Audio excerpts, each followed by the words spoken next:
Hey, this is Jim, and welcome back to eduStreamTV.com. I am very happy to be joined in studio today by a educator who's using the broadcast equipment themselves. Stu Stein from the Bellmore-Merrick Broadcasting program is joining us here on eduStreamTV to talk about the program that he has built with the school district and to talk about how the students are using the equipment and learning how to develop these skills for their college career and then, of course, later on in the professional world. So, Stu, thank you very much for joining us. It's great to be here, Jim. Let's start by a quick introduction. I tried to build you up as much as I could. Why don't you tell us a little bit about what you're doing with Bellmore-Merrick? Sure. About 11 years ago, or 12 years ago, our superintendent had the idea of building a magnet program in each one of our buildings. Okay. And Mapham, where I work, is we got the broadcasting program. Our assistant principal at the time, Marie Netto, she was the visionary behind the program. They went out, they visited a handful of schools that had similar programs. And over the course of the next year, they built, working with B&H, they built a studio in an old home economics room. Okay. And here we are 11 years later. You know, we had the beginning, the nuts and bolts of the equipment. We just needed to create the content. And, you know, that's where I came in, and my colleagues, Matt Russell and Lisa Kalish, three of us worked together, teaching the students how to use, our early classes, get their hands on the equipment. As freshmen, we put, $1,000 cameras, $2,000 cameras in their hands, teach them how to use it. And then sophomore, junior year, we teach them how to use that equipment to tell stories. And senior year, it's pretty exciting. Our seniors, I call it now, it's a production lab. Okay. Our 17 seniors, they produce 5 weekly shows, a weekly live sporting event or a campus event, multi-camera shoots. So these kids go from knowing nothing about how cameras work to, by the time they graduate, they can run a multi-camera shoot. They go on to some of the best broadcasting programs in the country, where they walk in on day one and they're not looked at as students or interns. They're looked at as producers. That's great. And I'm sure over the past 12 years, this program has grown quite a bit. And I know in the local area here in Long Island, New York, that there are a lot of schools looking to make similar types of investments. There are classrooms and other areas in the school available to them. But quite honestly, there's also a lot of funds available to STEM and some of these different practices where this is becoming more and more important. I'd imagine you have schools reaching out to say, hey, what did you do and how do we do it too, right? Yeah, the big thing, I think, about 10, 12 years ago, new tech back then, VizRT now, the TriCaster and the advent of NDI brought the price point to get into this so far down. At the same time when schools were looking to create more hands-on, real-world opportunities for kids, it became a no-brainer. And we're part of an organization called BASH, which exists now. It's Long Island and Westchester and New York City. Schools are turning clubs into classes, classes into programs. People do reach out. They come visit us in our studio. Other schools in the BASH network have schools reaching out. 12 years ago, there were zero resources. Yeah. I went on the internet. I'm looking for how do you teach broadcasting. Sure. My background, I was a film major, 35 years ago. We stumbled into things like the Student Television Network, which is a great national organization that brings together schools, and the world of student and scholastic broadcasting is just growing by leaps and bounds. Absolutely, and that's one of our goals here on eduStream TV, is to provide some of those resources for schools across the country who do want to get started in that. Throughout the course of this week, we're talking with vendors like VizRT New Tech, other vendors like Panasonic, Sony, all across our product line.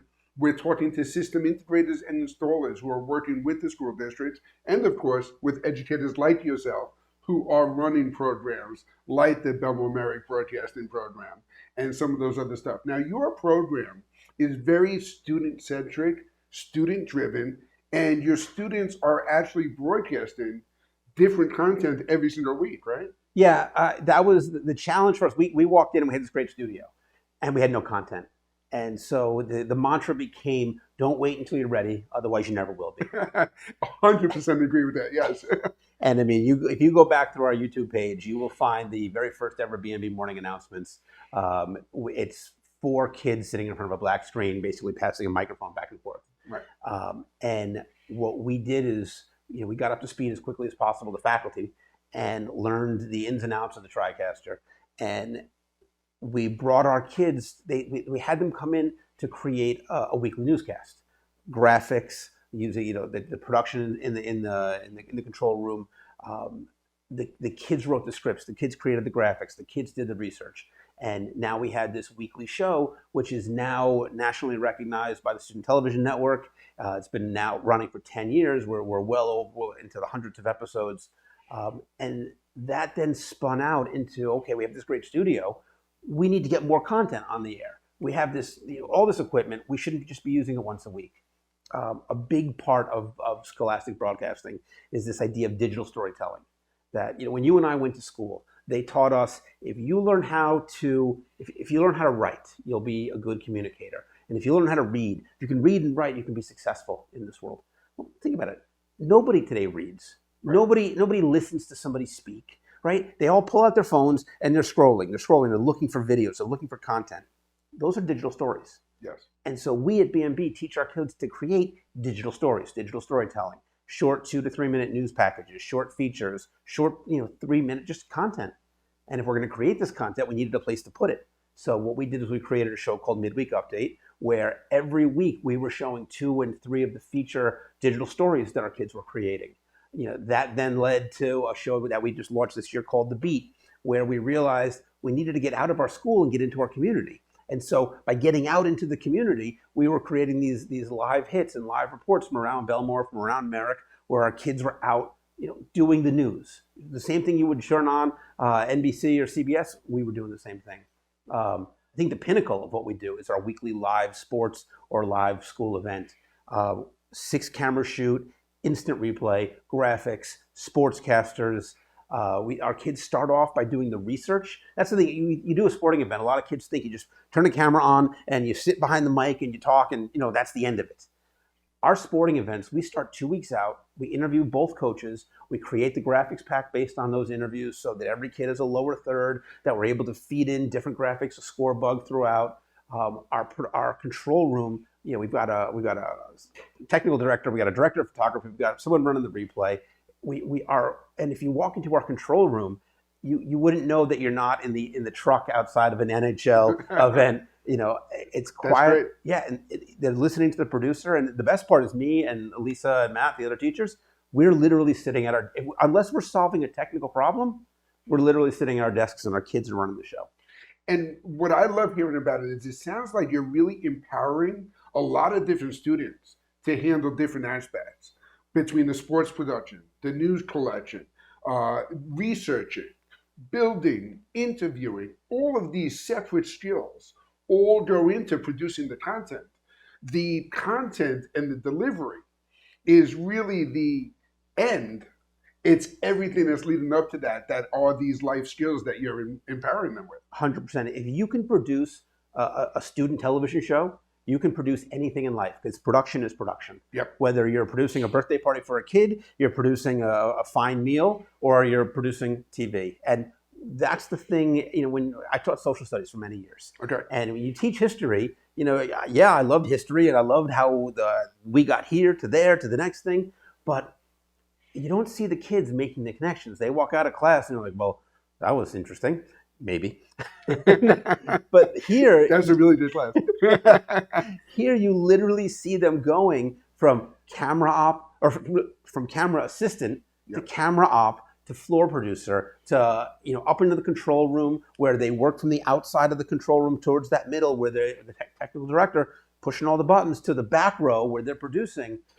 You watch these kids go from freshmen where they don't know anything to sophomores where by the end of sophomore year, they're producing their own live hits, they're producing their own basic digital stories, to junior year where our kids are producing award-winning digital stories. That's great. And then they're taking on an active role on the front seats of the control room during our live shoots.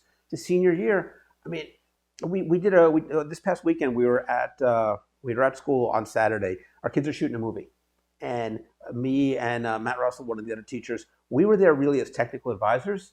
You know, the first scene, he was the DP, and I modeled what it's like to be the first assistant director. And by the time they got to the fourth, you know, Matt had gone home, and I was just sitting there looking on the internet. Because, Yep. you know, we give these kids the opportunities, and they jump in because you and I, again, we're digital immigrants. Yes. We didn't grow up with this. Right. They grew up with it. They pick it up quickly, and they're able to see possibilities that, you know. And what I like is we talk a lot about the content and producing that content. That's a major, major part of what they have to learn. The other part, of course, is the product and the technology itself. So this is where building the studio and giving them the tools in order to produce the story, that's where a lot of your time and investment must have gone over the years, I'm sure. Yeah, absolutely. I mean, when I was a film major 35, 40 years ago. I learned how to edit, you know, tape. You know, it was never mind tape. I was editing film, and you needed scissors and tape. And so, you know, walking in here, learning how to use the TriCaster, learning the most recent at that point version of Adobe, which was 21, 19, wherever it was, 17. Yeah. The learning curve was steep, and even anyone getting into this right now, you're like my first year running building the program was 400 hours outside of the classroom just learning the technology. Wow. But that investment has paid off in spades because I was able to turnkey things to the kids who were then in turn able to turnkey it to others. One of my favorite things about our program is we follow a model called I do, we do, you do. I'm going to do something, then we're going to do it together, and then you're going to become the expert and you're going to do it on your own. Okay. And it doesn't matter who the I is. Kids have learned things from me. I've learned things from my colleagues. My colleagues have learned things from me. We've learned things from our students. If you turn on anything on BMB, on Bellmore-Merrick Broadcasting, anytime a lower third pops up, that was created in After Effects by a kid who graduated, I think 3 years ago. He's at NYU now. We still use his lower third because he not only created it, but he left instructions for everyone to use it after. How to, and that I do, we do, you do model, it works for us. Absolutely. And it's cyclical. As you mentioned, it doesn't matter where the I starts, it all feeds into itself with different parts of that equipment along the way. I know we talked a lot about the VizRT TriCaster. I imagine you're using both the SDI input-output capabilities, but you're also using some network connectivity with NDI tools. NDI is an absolute game changer in the high school environment.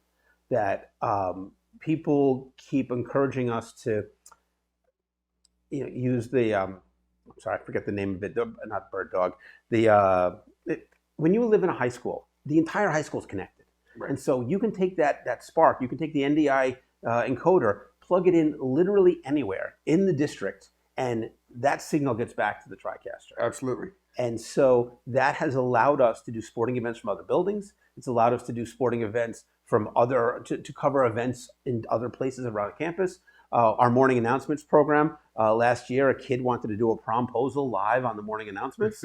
So we just ran a spark over to the classroom where the girl he was promposing to. There we go. And next thing you know, live on the morning announcements from, 50 feet away from our studio, we were, it gives you that capability. That's a brave soul in high school. I don't know if I would have had the courage to do that. I think you knew the answer ahead of time. I would imagine so. I think the great thing about that is you were searching for the products. The answer really is there's just so many of them. When we get into the NDI production workflows, we've always had great luck with the Netgear AV switches. BirdDog, KillerView made all of these NDI workflow tools that allow you to plug these cameras in. And as you mentioned, every source is now available everywhere on the network and become delivery with the NDI decode functions as well. On top of that, you can also add in the PTT capability. Yep. That we're able to do shoots. We're lucky. We have 85 kids in our program. But we can't always get kids to all of the shoots, and we can't always have the different capabilities. So because of that, we take a PTZ camera, we plug it in one spot, we take another PTZ and plug it into the other place. Then we just need someone in the control room, operating room. Great. Awesome. And then what I like too is where B&B has really grown is you've gotten to the point where you've spread this out all across New York with the Bash Awards. Can you tell us a little bit about these? Yeah. Bash it's a great. Bash is teachers helping teachers. Okay. And about 8 years ago, maybe 9 years ago, David Seinfeld, who was the former assistant superintendent at Bellmore-Merrick, he was working at LAU Post. He got together a group of people to have a conference on Election Day about student broadcasting. And at the same time, David Gamberg, who is the superintendent out in, he was out in Southold. Okay. He got together 8, 9 schools on the East End to have an award ceremony, and they were celebrating student broadcast. It was called the Broadcast Awards for Senior High. And what eventually happened is these two groups kind of merged. The Election Day group and BASH merged, and now what we have is that Election Day group was spending a lot of time working on staff development, working on trying to share resources, share ideas, combining the BASH awards with the people that were trying to improve our craft has led to a mailing list of, I think, close to 200 schools. I think BASH now has 70 paid members. We have 2 events, one in Westchester at the Jacob Burns Film Center, Okay. and the other at Hofstra. We are in our, I want to say, 6th, 7th year at the BASH Awards on Long Island. We get over 1,000 people attend the BASH Awards, kids from 60 schools submitting work to be celebrated, but at the same time, we have breakout sessions where the kids are learning on site and they're able to interact and network and never mind, they take the teachers out of the equation, they're talking to each other because they're going to end up at Ithaca or at Syracuse or at Pitt, and they're going to say, hey, weren't you at BASH? And so Absolutely. They're learning from each other, they're interacting with each other, they're celebrating each other. And like I said, we over 1,000 kids, 1,000 students all across Long Island. This year up in Westchester, I don't know the exact number of how many people are going to be there, but if Westchester grows the same way Long Island did, there'll be over 1,000 any day now. I've had the pleasure of going to the BASH Awards in the past, and it is absolutely amazing to see a college campus with thousands of high school students, and not one of them are afraid to walk up to a TriCaster and press a button. Where this production equipment will intimidate a lot of people, even those with some basic knowledge of the production gear. These kids are walking up to it. What does this do? What does that do? Just genuine curiosity and passion that if they continue to go down this vocation and that they're being introduced to something that really excites them. And that's a great thing. Yeah, it's a skill that they will use the rest of their lives, whether they're in this field or not. Yeah, that confidence, without a doubt. Beyond that, just one last thing on BASH. What's interesting about BASH is it's a place for teachers to ask questions of other teachers, and 100% volunteers.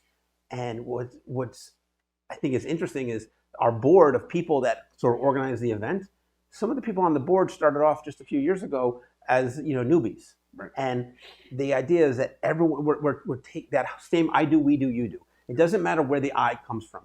Everybody's got a question, and by creating this network of teachers and students, we're able to help each other find answers, and again, to celebrate the amazing work that these kids are doing.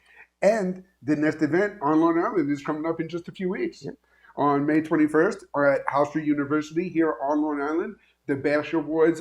If you are in the tri-state area, it's worth the trip just to go out there and see what these guys are doing. Broadfield is proud to be a sponsor of that, also a sponsor of eduStreamTV here. Stu, thank you so much for joining us and sharing some of this great information. It's a pleasure to be here, Jim. Thanks. For our audience who want to learn more about Bellmore-Merrick Broadcasting, I imagine they can go to the website, YouTube channels, all sorts of great stuff available online. Right? We've got a Weebly page. If you go to Google and you just search Bellmore-Merrick Broadcasting, you will find us. That is for sure. We are a broadcasting empire in the world of and we will be sure to share that here as well.